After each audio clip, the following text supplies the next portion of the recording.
Okay. सो आज जो हम कार्ड देख रहे हैं वो है जजमेंट का कार्ड। अब ये कार्ड का नंबर क्या है? 22 नंबर। 2 + 0 = 2, यानी कि चंद्रमा। हम्म।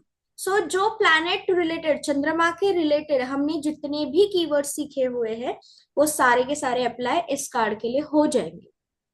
जितनी भी रेमेडीज हमने सीखी है चंद्रमा से रिलेटेड वो सारी की सारी यहाँ पे अप्लाई हो जाएंगे। दूसरा क्या है इसके अंदर? ये जो कार्ड है जजमेंट का, ये अपने आप में एक डिटेल्ड कार्ड है। ठीक है। अब ये डिटेल्ड कार्ड एडवांस में और प्रोफेशनल में आप सीखेंगे कि हर एक एस्पेक्ट में आएगा तो इसको कैसे रीड करना है। जैसे कि अगर ये लव रिलेशनशिप में आता है, हेल्थ या करियर में आता है, और भी बहुत, तो इसको कैसे रीड करना है। अभी बेसिक के लिए हमें बस इतना देखना है इसके बेसिक सिंबल्स क्या क्या है। मैं एक हिंट दे दूं आपको कि हिडन सिंबोलॉजी के अंदर हमने ये देखा था कि जजमेंट का कार्ड डेथ कार्ड के साथ कैसे कनेक्टेड है। जब हम डेथ कार्ड कर रहे थे उस वक्त भी मैंने हम्म। कहा था कि ये जजमेंट का कार्ड डेथ से जुड़ा हुआ है। तो जब हम डेथ जर्नी सीखेंगे, the hidden symbology of death, तो उस समय भी ये कार्ड आएगा। अब बेसिक नोट पे हमें क्या क्या नजर आ रहा है इस कार्ड के अंदर कि कोई एंजल है जो बादलों से हमें दिखाई दे रहा है, ट्रम्पेट बजा रहा है। उसके साइड में एक फ्लैग लगा हुआ है जिसके ऊपर प्लस का साइन है। फिर नीचे थोड़े पहाड़ है, सफेद पूरे, मुझे समझ में ही नहीं आ रहा कि वो पहाड़ बर्फीले है या बस पहाड़ है, तो बर्फीले पहाड़ कहना आसान रहेगा इसको। फिर उसके बाद क्या नजर आ रहा है कि छोटी छोटी जो पर्वत या छोटे पर्वत कह सकते हैं वो है, लेकिन वो हम्म। ब्लू है। उसके बाद में क्या है? पानी है। पानी के ऊपर क्या है? कॉफिन्स है, जिसमें जो डेथ हो चुके पीपल्स को रखा जाता है। ठीक है। अब उसके अंदर से ये जो लोग बाहर आ रहे हैं ये तो उनकी फिजिकल बॉडी है नहीं, ये इनकी सोल लेवल की बॉडी है। ठीक है, हमें दिखाई देने के लिए। हालांकि आत्मा की कोई स्ट्रक्चर नहीं होता, वो जोत होती है। तो ये जो हमें यहाँ पे दिखाई दे रहे, कौन कौन नजर आ रहा है यहाँ पे? फैमिली, एक हम्म। औरत, एक आदमी, एक बच्चा। फैमिली। और दूसरी तरफ अगर देखें तो सेम है, एक औरत, एक आदमी, एक बच्चा बीच में। दो फैमिली। दो फैमिली। अब ये जो है ये दोनों, अब मेल देखिए फीमेल देखिए, क्या कर रहे हैं? वो जो एंजल उनको ट्रम्पेट बजा के जगा रहा है। ठीक है। इसकी स्टोरी हमने द फूल की जर्नी में भी देखी है। ये क्या बताने की कोशिश कर रहा है? आपके कर्मों का पूरा किच्छा चिट्ठा। ठीक है। हमने कर्म थेरी में भी देखा था। एक छोटी सी फिर से एक बार याद दिला दूं। हिंदू कल्चर के अनुसार पहले हमारे पास कौन आता है? यमदूत आता है। ठीक है। ये यमदूत जो है हमें लेकर जाता है। ठीक है। यमलोक नहीं लेके जाता, द्वार पे लेके जाता। जो द्वार होते हैं वहां पे हमें कौन मिलते हैं? शनिदेव। ठीक है। वो क्या करते हैं? हमारे जितने भी कर्म कैलकुलेशंस हैं उसके अनुसार हमें एंट्री दे देते हैं। लेकिन हमारा जो साइकिल चलता है इसका जो डिसीजन, फाइनल डिसीजन होता है वो कौन लेते हैं? काल भैरव। तो ये स्टेप बाय स्टेप हम, हमारी जो आत्मा है वो इन चीजों से गुजरती है। अभी हालांकि मैंने बहुत छोटे लेवल पे बताया है, ये बहुत डिटेल्ड होता है। जब हम द्वार सीखेंगे, कर्म कार्मिक कौन कौन सा होता है, कौन कौन से द्वार से हम जाते हैं, हमारी आत्मा जाती है, तो वो उस सेक्शन में हम सीख लेंगे। बट ये जो जजमेंट का कार्ड है वो उसी में से एक है। ठीक है। मतलब क्या है? आपको आपकी गलतियां, आपको आपके जीवन का मतलब ऐसे किच्छा चिट्ठा पूरी तरीके से सामने आ रहा है। जजमेंट कब देते हैं? जज कौन होता है? जो पारंगत होता है उस स्पेसिफिक चीज के अंदर। ठीक है। अगर कुकिंग का कोई शो है तो जज कौन रहेगा? कोई डांसर तो नहीं रहेगा। जो कुकिंग मास्टर्स है वही रहेंगे, right? Same as it is judgement जो है, जो भी सवाल है उसके अंदर का जो सुप्रीम होगा वो आपको जज करेगा। अब ये नॉर्मल लेवल पे आता है। ठीक है। जजमेंट हमेशा ही एंजल, आपके भगवान या आपके इष्ट करेंगे? नहीं, ये बहुत ऊपर नहीं। लेवल की बात है। ठीक है, ये आत्मिक आत्मिक लेवल की बात है। जब हम अध्यात्म के अंदर और स्पिरिचुअलिटी सोल लेवल के अंदर चले जाएंगे तो ये सारी चीजें आएंगी जो हम एडवांस में सीखेंगे, क्योंकि ये कार्ड ना, इसके बहुत पहलू है। हम नॉर्मल पीपल्स की बात करते हैं। कोई एक्स वाई जेड आपके पास कॉलेज का कोई बच्चा आता है और पूछता है कि क्या मुझे इंजीनियरिंग ज्वाइन करनी चाहिए या फिर मुझे डॉक्टरेट के लिए जाना चाहिए। ठीक है, सिंपल सवाल। तो ऐसे सवालों में हम उसको आत्मिक कनेक्शन, आत्मिक ज्ञान नहीं बांटेंगे, राइट? क्योंकि ये डे टू डे क्वेश्चंस है। हम्म। तो इसके अंदर कैसे रीड करना है, ये तो हालांकि करियर के अंदर आ गया, बट फिर भी जजमेंट का कार्ड हमें एक नोट क्या बता रहा है कि कोई तो सुप्रीम है जिससे आपको माफी मांगनी चाहिए। दूसरी चीज, उससे आपको गाइडेंस लेना चाहिए, एक्सेप्टेंस मोड में आना चाहिए, जजमेंट बताता है। अब ये एक्सेप्टेंस किस चीज के ऊपर है? हर एक एस्पेक्ट के ऊपर आपके जीवन के, फिर वो हेल्थ हो, रिलेशनशिप हो, फाइनेंस हो, आपकी मेंटल कंडीशन, ईक्यू, आईक्यू, सारी चीजों के ऊपर है। ये कोई एक नहीं है कि यार चलो ये ठीक लग रहा है, ये इमोशनली आप अच्छे लेवल पे ग्रो कर रहे हो, आपके अंदर वो पावर है तो कर लो। नहीं, किसी भी एक चीज का पगड़ा अगर भारी है तो ये कार्ड सही नहीं है।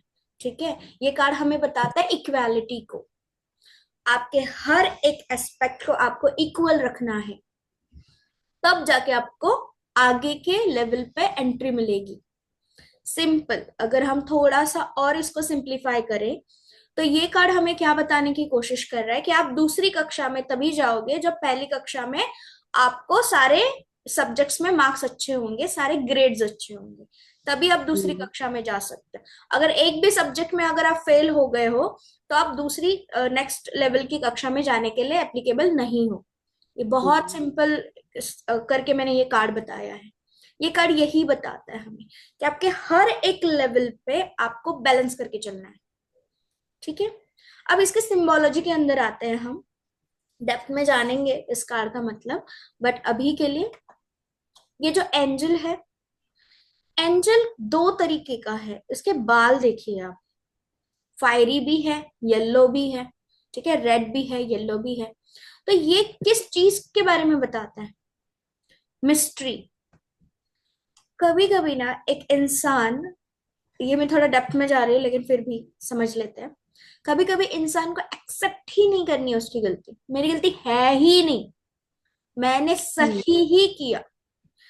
बट एक मोड ऐसा आता है जब आपको ये रियलाइजेशन होता है मैं खुद के साथ झूठ बोल रहा था, खुद के साथ झूठ बोल रही थी। वो जो मोमेंट है वो ये हमें दिलाता है। अब इनको कैसे इन्वोक करना है वो एंजल थेरेपी में हम सीखेंगे, एंजल कनेक्शंस कैसे होते हैं। तो ये जो एंजल है ये हमें क्या बताने की कोशिश कर रहा है कि हाँ, मुझे सब पता है, मुझसे झूठ मत बोलो। जैसे माँ बच्चे को करती है कि बेटा मैं मम्मी हूं तुम्हारी, मुझे पता है। ठीक है, सेम एज इट इज। अब ये साउंड थेरेपी के अंदर भी आता है, हम थोड़ा सा आ रहे हैं रेमेडीज के ऊपर। ये जो ट्रम्पेट बज रहा है इसका मतलब क्या है? Sound. Day to day life में कोई ट्रम्पेट लेके तो बजाएगा नहीं, कोई आके आपको टॉर्चर तो नहीं करेगा कि ये करो, नहीं। तो आप कहीं से गाना सुन सकते हो, कोई प्रवचन सुन सकते हो, कोई यूट्यूब पे रील देख रहे हो, जो कुछ सुन रहे हो उससे आपको वो ज्ञान प्राप्ति होने वाली है। ये कार्ड जब भी आएगा, मैं दो लेवल पे बात कर रही हूँ, एक तो एक्सट्रीम लेवल ऑफ अध्यात्म है और एक डे टू डे का है। तो अभी हम थोड़ा सा डे टू डे ही बात करते हैं। ये कार्ड हमें ये बता रहा है कोई भी क्लाइंट आपके पास आए, कोई भी सवाल हो, अगर वो कंफ्यूज है, उसको अपने सारे एस्पेक्ट्स को बैलेंस करना है। और आप म्यूजिक सुने, जो भी आपको अच्छा लगे, हिंदी सॉन्ग सुने या क्लासिकल सुने या प्रवचन सुने या पॉडकास्ट देखें, कुछ भी या सुने। सुनना बहुत इंपॉर्टेंट है इस केस में, इस कार्ड के अंदर। ऐसे हालात पैदा होंगे ना कि मुझे तो इस करियर में जाना ही नहीं है, मुझे इस रास्ते जाना ही नहीं है, मुझे घर वाले ढकेल रहे हैं, मुझे शादी नहीं करनी लेकिन घर वालों की वजह से कर रहा हूँ। मुझे इस करियर को चूज नहीं करना लेकिन घर वाले हैं इसलिए कर रहा हूं। कोई तो है उसके वजह से आप कुछ कर रहे हो। ये बात समझनी है जजमेंट के अंदर। जजमेंट का कार्ड ये ट्रांसफॉर्मेशन का कार्ड है, ये बदलाव का कार्ड है। ये बदलाव किसी और की वजह से आएगा। ठीक है, जैसे इससे पहले का कार्ड हमने देखा है, टावर का कार्ड देखा है, वो भी बदलाव का है। सन का कार्ड देखा है, वो भी बदलाव का है। लेकिन ये जजमेंट का बदलाव किस तरीके का है? दूसरों के ओपिनियंस के वजह से, दूसरों के पॉइंट ऑफ व्यू के वजह से आपके जीवन में होने वाले बदलाव, और फिर वो हर एक सेक्टर में होंगे। ठीक है, इसको सुनना है।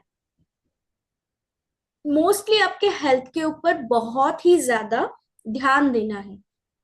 जजमेंट का कार्ड जब भी आता है ना, तो इंसान एक तो फिजिकल लेवल पे बीमार हो सकता है या फिर मेंटल लेवल पे बीमार हो सकता है। ठीक है, क्योंकि वो कंफ्यूजन उसकी पीक पे होता है ना, ओवर थिंकिंग इतनी पीक पे होती है कि वो एक्सेप्टेंस नहीं आती है। तो ये कार्ड जिनके लिए भी आएगा, उनको सुनना चाहिए। उनके जो भी फ्रेंड्स हो, कलीग्स हो, कोई भी हो जो उनको बता रहे कि तुम ये अपने जीवन में करो, तो उनको वो सुननी चाहिए, और उससे उनका जीवन बदलेगा। ठीक है, सिंपल। थोड़ा सा ज्यादा हो रहा है लेकिन ये कार्ड है ही इतना खूबसूरत कि इसके अंदर जितनी बात करो उतनी कम है। अब आते हैं थोड़ा सा विंग्स के ऊपर। विंग हमें क्या बताते हैं, पंख हमें क्या बताते हैं? उड़ना। ठीक है, तो अपने विचारों को बहने दो। अच्छे विचारों को भी बहने दो, बुरे विचारों को भी बहने दो। अब ये जो विचार बहेंगे तो क्या होगा? आप हल्के हो जाओगे। आपको, आप खाली हो जाओगे ना। इंपॉर्टेंट क्या होता है, हर एक कार्ड हमें क्या बताता है? आप खाली हो जाओ तो आप रिसीव कर पाओगे। आप पूरे भरे पड़े हो तो आपके पास कोई आएगा नहीं, और आएगा तो फिर चला जाएगा, अपॉर्चुनिटीज चली जाएंगी। ठीक है, अब थोड़ा सा उसके नीचे आता है, ये जो माउंटेन्स नजर आ रहे हैं, ठीक है, मैं तो इससे बर्फीले पहाड़ी कहती हूँ, क्योंकि अगर बर्फ पिघलेगी तो क्या होगा? उसके अंदर छिपी हुई सारी चीजें पता चल जाएगी, राइट? बट अगर वो पिघलेगा तो कितना बड़ा तूफान आएगा। आएगा ना, हर एक के जीवन पे आएगा। वैसे ही है, अगर हम मराठी में बात करें तो एक कहावत है कि झाकली मुठ सवा लाखाची। अब इसका मतलब क्या है कि जो भी द टॉप सीक्रेट है ना, उसको छिपे ही रहने दो। उसको बताने की जरूरत नहीं है। मोस्टली शादी ब्याहों में ऐसी चीजें होती है कि ये अभी बताने की जरूरत नहीं है, शादी हो जाने दो। कुछ भी केसेस होते हैं तो ये एक पर्टिकुलर चीज छुपानी होती है। हालांकि अब तो ट्रांसपेरेंसी बहुत आ गई है, क्योंकि अंडरस्टैंडिंग लेवल बढ़ गई है। पुराने जमाने में ऐसे नहीं होता था। ठीक है, एक दूसरे से चीजें छुपाना। अगर कोई लड़का है या लड़की है, मोस्टली लड़कों के बारे में, कि जॉब नहीं है फिर भी जॉब है, ये बताया जाता है। या फिर मार्कशीट्स गलत बताई जाती है। तो ये चीजें हुई थी। अब के केस में नहीं होता ज्यादातर। तो ये हमें क्या बताने की कोशिश कर रहे हैं कि जो हिडन चीजें हैं, इसको अभी के लिए हाइडन रखने दो। ये आप जितना हाइड करोगे, बट एक्सेप्टेंस के साथ करो, नहीं तो वो कोई और आके आपको बताएगा कि ये आपकी गलती है। ये कार्ड बहुत थोड़ा पेचीदा है, लेकिन हम समझेंगे धीरे धीरे इसको कैसे रीड करना है। उसके नीचे हमें क्या दिखाई दे रहा है? एक ब्लू कलर के छोटे छोटे पहाड़। पहाड़ नहीं कह सकते लेकिन चलो, छोटे छोटे है पहाड़, जिसके ऊपर ट्रीज भी है। ट्रीज ऑलवेज बताते हैं ग्रोथ को। ठीक है, अब ये ब्लू कलर हमें क्या बताता है? सस्पेंस को। हमारा थ्रोट चक्रा होता है, कम्युनिकेशंस को बताते हैं। तो क्लियर कम्युनिकेशन रखना भी जरूरी है स्टेबिलिटी के साथ। अब ये स्टेबिलिटी क्यों? क्योंकि पहाड़ जल्दी हिलते नहीं। जब हम पहाड़ की योनि में जाते हैं तो वो तो अलग ही लेवल है। 30-40 लाख हम उस समय उस योनि में रहते हैं। तो ये हमें क्या बताती है कि नेचर सब जानता है। यहाँ पे आप थोड़ा सा इन डेप्थ में जाओगे ना, तो आपको पहाड़ नजर आएगा, पानी नजर आएगा, एयर नजर आएगी, साउंड नजर आएगा। तो ये पूरे के पूरे एलिमेंट्स से भरा पड़ा है कार्ड। तो ये हमें पंच तत्वों को भी बताता है, नेचर की पावर को भी बताता है, और ईश्वर की लाठी को भी बताता है। पहले सुनो, नहीं तो लाठी पड़ेगी। अब थोड़ा नीचे आते हैं, पानी। पानी ऑलरेडी हम देख चुके हैं, चंद्रमा से कनेक्टेड है, इमोशंस के साथ कनेक्टेड है। पानी बहने की चीज है, फ्लोइंग एनर्जी को रिप्रेजेंट करता है। पानी एक तो कुछ भूलता नहीं है। हम पांचों तत्वों के एलिमेंट्स में पानी एक इकलौता ऐसा है जो कभी भूलता नहीं। पानी की खुद की मेमोरी होती है, पानी के खुद के इमोशंस होते हैं। और ये साइंटिफिक प्रूवन भी है कि अगर आप दो कांच के ग्लास ले रहे हो, जो हमने मैनिफेस्टेशन के सीरीज में सीखा था, कि दो ग्लास ले रहे हो, इस एक के ऊपर आई लव यू लिख रहे हो, एक के ऊपर आई हेट यू लिख रहे हो, उसको फ्रीज कर रहे हो, तो बाद में जो पानी के पैटर्न्स बनते हैं ना, वो भी इसी तरीके से बनते हैं, जो अफमीम आप अफर्म कर रहे हो उसको। तो ये पानी की क्या बताता है हमें, इमोशंस को बताता है। पानी के इमोशंस होते हैं, पानी की मेमोरी होती है। तो जितनी भी पानी से रिलेटेड रेमेडी हमने सीखी हुई है, वो सारी की सारी इससे अप्लाई हो जाएंगी। ठीक है। अब ये लोग कहाँ पर है इस पानी के अंदर, यानी अपनी मेमोरी के अंदर। हम एक जन्म की पहले बात करते हैं। एक जन्म के अंदर आपने जो भी अच्छी बुरी सारी चीजें की है, वो पानी के अंदर आपको दिखाई देगी। अगर हम थोड़ा सा इजिप्शियन या फिर ग्रीक के साइड में चले जाए, और फिर कुछ कुछ एनिमेशन मूवीज में या फिर कुछ किड्स के कार्टून्स में भी दिखाया जाता है कि पानी के अंदर से ना आत्माएं बह रही है। और वो मेमोरी, वो जो शिप के अंदर होते हैं, उनको नजर आता है कि अरे हाँ, ये तो मैंने किया था, ये तो मैंने किया था, ये मेरे अजीज थे। तो ये सारी जो चीजें हैं, पानी के अंदर से क्या निकल रहा है, आपके इस जीवन के सारी थॉट्स जो आपको भूलनी है। अगर आपको न्यू बर्थ लेना है, जैसे कि अभी इस जन्म में हमें हमारे पिछले जन्म के बारे में नहीं याद है, वो तो चलो मेथड्स होती है, अलग अलग चीजें होती है जिससे हम जान सकते हैं, लेकिन वो अलग ही एक सेक्टर है, उसके ऊपर अभी बात नहीं करेंगे। तो ये हमें क्या बताने की कोशिश कर रहा है, आपके अंदर की सारी इमोशंस, सारी मेमोरीज के ऊपर काम करना है, एनालिसिस करना है, जजमेंट। आप खुद को जज करोगे। अब तो हम बात कर रहे थे दूसरे आपको जज करेंगे, अब आप खुद को जज कर रहे हो। मैंने उस वक्त वो डिसीजन क्यों लिया, ये सामने वाले के नजरिए से गलत हो सकता है, लेकिन मैं उस वक्त उस सिचुएशन में हूं, इसीलिए मैंने वो डिसीजन लिया। ये अंतर बहुत है। ये कार्ड अपने आप में थोड़ा सा डेप्थ है, तो थोड़ा समय लगेगा इस कार्ड को समझने के लिए, लेकिन हम समझेंगे। ओके। तो इस इंसानों की बात करें जो कॉफिन के ऊपर है, जो आत्माएं हैं, वो बेसिकली सरेंडर कर चुकी है कि हे ईश्वर, हे प्रभु, हे एंजल, हमें कुछ नहीं पता, हमने गलती कर दी, अब हम सरेंडर हो रहे हैं, अब आप देख लो। क्योंकि हमें नहीं पता हमने वो कैसे किया, क्यों किया, वो एक्सप्लेन मोड में नहीं है, वो सरेंडर मोड में। जैसे हम कहते हैं ना ईश्वर को कि बस हो गया, अब मैं थक चुका हूँ, अब आपके हाथ में मेरी डोर है, आप संभालो मुझे। वो वाली सिचुएशन है, पूरी तरीके से सरेंडर। फिर आपका एज कोई मैटर नहीं करता। ये इंडिविजुअल एक इंसान के लिए भी है, ये फैमिली के लिए भी है। क्योंकि जैसे एक इंसान के राज होते हैं, वैसे फैमिली के भी राज होते हैं। ठीक है। तो इस तरीके से हमें ये सारी चीजें जो है वो देखनी है। जजमेंट, इसके ऊपर बात करेंगे तो बहुत सारी चीजें हैं, लेकिन बेसिक में हमें इतना ही समझना है। जजमेंट का कार्ड आने के बाद लोग आपको जज कर रहे हैं, आपके बर्ताव को, आपके बिहेवियर को, आपके हर एक एस्पेक्ट को। साथ में आप अपने आप को भी जज करें, ताकि आपको क्या चाहिए, क्या एक्चुअल चाहत है आपकी, इमोशंस आपके किसके साथ जुड़े हुए हैं, वो आपको पता चलेगा। बेसिक नोट, ये कार्ड जब भी आएगा, यस का कार्ड है, पॉजिटिव कार्ड है। तो अगर यस नो का क्वेश्चन है तो यस है। और अगर सजेस्टिव में आएगा तो हम इसको सजेशंस क्या दे सकते हैं, सरेंडर। आप अपने आप को सरेंडर करो, यूनिवर्स को करो, डिवाइन को करो, या फिर आपके इष्ट देव, कुल देव, एंजल्स, जिनको भी आप मानते हो उनको सरेंडर करो। या फिर अगर कोई एक्चुअल में कोई पर्सन है, जैसे कि पिता हो गए या फिर टीचर हो गए, वो क्वेश्चन के अकॉर्डिंग उनको सरेंडर करो। आपको नहीं समझ में आ रहा है कौन सा करियर चूज करना है, वो कह रहे हैं तो आप करो। जजमेंट का कार्ड बताता है कि आपको जो सलाह मशवरा किया जा रहा है वो आपके जीवन को बदलेगा, इसलिए आपको उसके अंदर जाना चाहिए। एक सिंपल नोट। ठीक है। क्लियर है ये कार्ड अभी, बेसिक तो? जी।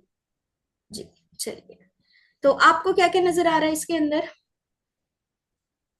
मुझे भी ये समझ में आया कि इसमें यह है कि आपको अपने ऊपर काम करना है कि आप सही गलत क्या कर रहे हो। हम्म। कर्मों के आपने क्या क्या कर्म करे हैं, और आप क्या छुपाना है क्या बताना है, ये आपको सोचना है। हम्म। लेकिन जो सामने वाला बंदा है वो देख रहा है कि आप उसको सब पता है, हम्म।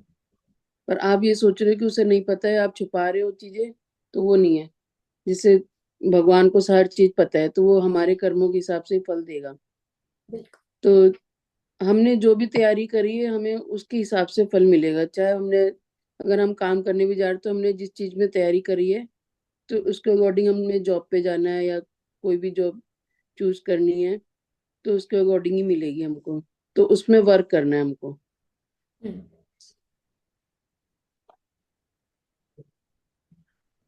जी।